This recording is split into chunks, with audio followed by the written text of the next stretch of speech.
नमस्कार दोस्तों, आज आपका एक बार फिर से स्वागत है हमारे YouTube चैनल पर।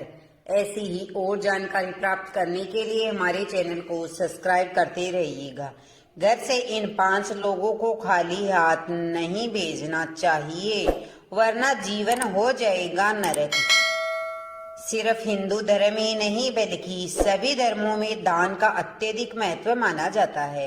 दान करना मात्र रिवाज या परंपरा ही नहीं बल्कि धार्मिक ग्रंथों के अनुसार भी माना जाता है कि जब कोई दान करता है तो उसके प्रभाव से उसे इंद्रिय आसक्ति से मुक्ति मिलती है। इसके अलावा आपको अंतरणीय सुख भी प्राप्त होता है। दोस्तों, शास्त्रों में बताया गया है कि जीवन में सुख समृद्धि और मनचाही इच्छाओं की पूर्ति के लिए दान करना बहुत ही जरूरी होता है।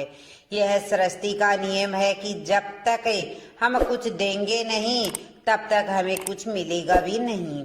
यही परंपरा सदियों से चली आ रही है। दान को सबसे बड़ा पुण्य माना जाता है और ऐसा कहा जाता है कि इससे न केवल हमारे कई पाप मिट जाते हैं बल्कि मृत्यु के बाद स्वर्ग की प्राप्ति भी होती है। हम सभी से जानना चाहते हैं कि मंदिरों और अन्य धार्मिक स्थलों पर दान करने की परंपरा बहुत पुरानी है, लेकिन क्या आप जानते हैं कि अगर आपके दरवाजे पर कोई भिक्षु या जरूरतमंद आए और आप उसे खाली हाथ लौटा दे तो यह अनर्थ के सम्मान माना जाता है। शास्त्रों के अनुसार कुछ विशेष लोगों को कभी भी अपने द्वार से खाली हाथ नहीं लौटाना चाहिए। अगर ऐसा किया जाए तो यह आपके भाग्य को दुर्भाग्य में बदल सकता है और घर की खुशियों में बाधा आ सकती है। लेकिन उससे पहले अगर आप भी चाहते हैं कि माता लक्ष्मी का आशीर्वाद आपके ऊपर सदैव बना रहे तो इस वीडियो को एक लाइक करके हमारे चैनल को सब्सक्राइब कर दीजिएगा और कमेंट बॉक्स में जय लक्ष्मी माता लिखकर अपनी हाजिरी अवश्य लगाएं। नंबर 1, किन्नर। दोस्तों, किन्नर से ज्यादातर लोग दूर ही रहना चाहते हैं, लेकिन किन्नर यदि आपके घर पर कार्यालय या फिर दरवाजे पर मांगने के लिए आए तो उसे खाली हाथ भेजने की भूल ना करें। ऐसा माना जाता है कि किन्नरों को दान करने से कुंडली का बुध ग्रह का दोष खत्म होता है। ज्योतिष शास्त्र के अनुसार किन्नरों को बुध ग्रह का प्रतीक माना जाता है। यही नहीं, उनके साथ किया गया व्यवहार हमारे जीवन पर गहरा प्रभाव भी डालता है। इसलिए भूल कर भी किन्नर का अपमान नहीं करना चाहिए। यदि आप उसे दान नहीं देना चाहते तो ना दे, लेकिन उन्हें अपशब्द भी ना कहे। हालांकि धार्मिक मान्यता यह भी है कि अगर किन्नरों को हरे रंग के वस्त्र या फिर हरे रंग की कोई भी वस्तु दान की जाए तो यह अत्यंत ही शुभ होता है। ऐसा करने से जीवन में सुख समृद्धि आती है, लेकिन इनका अपमान करने से बुध ग्रह खराब होता है और कई तरह की मानसिक और शारीरिक दिक्कतों का सामना करना पड़ सकता है। बुध ग्रह को भाग्य का कारक माना जाता है, इसलिए इन्हें अवश्य दान देना चाहिए। यदि संभव हो तो इन्हें हरे रंग की कोई चीज दान करें। नंबर 2, अगर कभी भी आपके दरवाजे पर कोई संत या महात्मा आए तो उनके साथ हमेशा आदर और शालीनता से पेश आए। उनसे यदि कोई ज्ञान प्राप्त करना चाहते हैं तो जरूर करें, क्योंकि संतों के शब्दों में गहरा अनुभव और आशीर्वाद छिपा होता है। इसके अलावा अपनी सामर्थ्य के अनुसार उन्हें कुछ न कुछ दान जरूर करना चाहिए। वह भोजन को वस्त्र हो या फिर कोई आवश्यक वस्तु।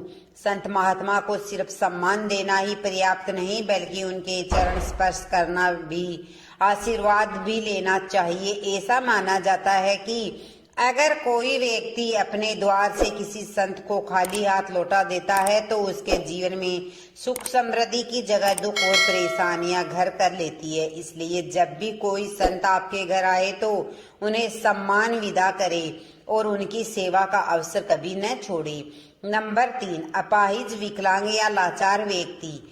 यदि मदद के लिए घर के दरवाजे पर कोई विकलांग व्यक्ति आए तो उसकी मदद अवश्य करनी चाहिए। ज्योतिष शास्त्र के अनुसार ऐसा लोगों को शनि और राहु का प्रतीक माना जाता है।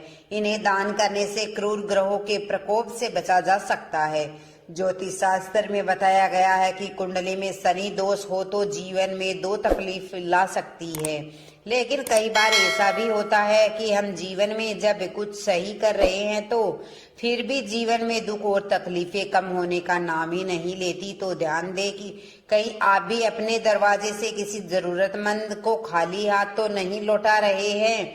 यदि ऐसा है तो ध्यान रखें कि कभी भी ऐसा ना करें, क्योंकि दिव्यांग जनों को राहु और शनि देव का प्रतीक माना गया है। नंबर 4, अगर कभी आपके घर के दरवाजे पर कोई भिखारी आ जाए तो उसे खाली हाथ नहीं लौटाना चाहिए। अगर पैसे न भी हो तो खाने या पहनने लायक कोई चीज ही दे दे। कई बार लोग दरवाजे पर आए भिखारी को दुत्कार देते हैं या फिर गुस्से में कुछ कह देते हैं, लेकिन धर्मशास्त्रों के अनुसार ऐसा करना बिल्कुल गलत माना जाता है। दान देना या न देना आपकी इच्छा पर निर्भर करता है, लेकिन किसी जरूरतमंद को अपमानित करना या झिड़क देना ठीक नहीं होता है। ऐसा माना जाता है कि अगर हम किसी को इस तरह अपमानित करते हैं तो हमारे संचित पुण्य भी नष्ट हो जाते हैं।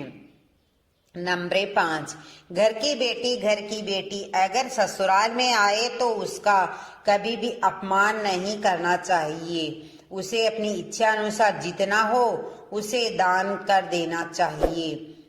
कुछ घरों में ऐसा होता है कि बेटी के आने पर घर के लोग उसके साथ लड़ाई झगड़ा और गाली गलौज करते हैं। ऐसा करने से आपके घर में दरिद्रता का वास होता है। जब आपके घर की बेटी आपके घर से अपमान होकर जाती है तो आपके घर की लक्ष्मी भी आपसे रूठकर चली जाती है। इसलिए घर की बेटी का कभी भी अपमान ना करें, इससे घर की सुख समृद्धि भी हमेशा के लिए चली जाती है। दान का अर्थ होता है कि उस वस्तु पर से अपना अधिकार समाप्त, गरीबों जरूरतमंदों या फिर धार्मिक स्थलों पर दान देना बहुत ही पुण्य का काम माना गया है। लेकिन हिंदू धर्म ग्रंथों में कुछ ऐसी चीजों का वर्णन किया गया जिन्हें भूल से भी दान के रूप में नहीं देना चाहिए। आइए जानते हैं कौन सी चीजें हैं। झाड़ू केवल सफाई करने की वस्तु नहीं है, बल्कि हिंदू धर्म में इसे लक्ष्मी माता से जोड़कर देखा गया है। साथ ही यह भी माना जाता है कि झाड़ू को कभी दान के रूप में नहीं देना चाहिए, वरना इससे लक्ष्मी माता नाराज हो सकती है, जिससे व्यक्ति को धन संबंधी समस्याओं का सामना करना पड़ सकता है। शास्त्रों में बताया गया है कि कभी भी नुकीले चीजों का दान नहीं करना चाहिए, जैसे चाकू, छुरी, सुई, कैंची। धार्मिक दृष्टि से यह बिल्कुल भी शुभ नहीं माना जाता है। कहा जाता है कि इससे घर में कलेश और तनाव बढ़ सकता है, इसलिए ऐसी चीजों को दान करने से बचना चाहिए।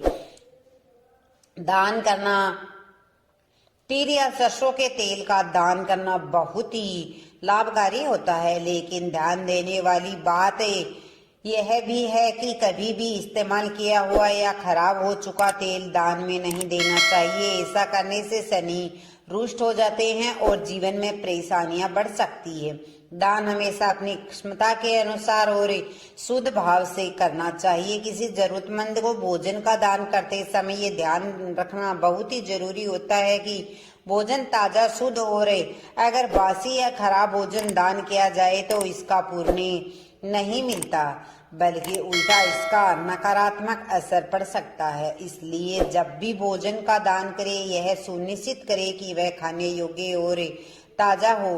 दोस्तों, वीडियो कैसा लगा है? वीडियो अच्छा लगा है तो वीडियो को लाइक, शेयर, सब्सक्राइब जरूर कीजिएगा और कमेंट बॉक्स में जय माँ